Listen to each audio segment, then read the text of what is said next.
tai yra tas dalykas, kurio galbūt mes ne tiek matome, kiek jaučiame, būdami organizacijoje, ne? Strateginė kryptis organizacijai, mes norim tikėti, kad jinai yra ir kad įmonė nesiblaško, bet juda kryptingai link kažkokio tikslo. Ar būna kitaip?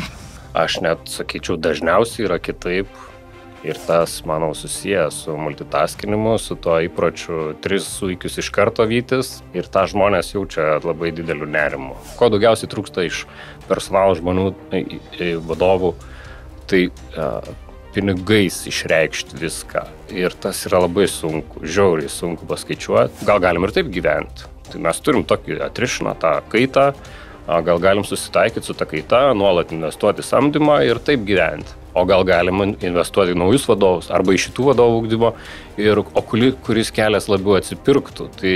Tai man atrodo, personalo vadovams, ypač strateginio lygmens, būtų didelė nauda išmokti skaičiuoti, kuris kelias pigesnis, nes verslas nuolat skaičiuoja. Ir jie sakė, strateginiam planui reikės strateginės drausmės. Tai man atrodo, planus mes dažnai turim, drausmę juos vykdyti daug rečiau. Kaip HR dalis arba ta žmonių dalis įsikomponuoja į strateginį planą?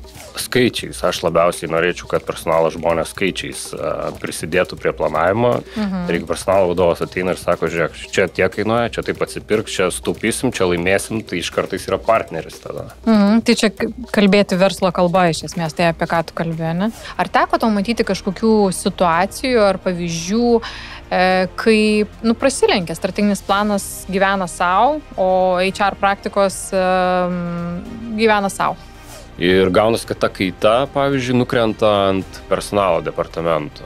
Arba įsitraukimą padidinti, arba pasitenkinimą, arba NPS, ką nori. Ir jeigu šito tikslo nepasidalina visa komanda, tai ragai tada, iš karto ragai. Nesujungiant į tą vientisą strateginį planą veiksmų, mes rizikuojame tai, kad kiekvienas departamentas gyvens savo gyvenimą ir jie konfliktuos tarpusavyje vien dėl to, kad jų tikslai yra skirtingi. Taip.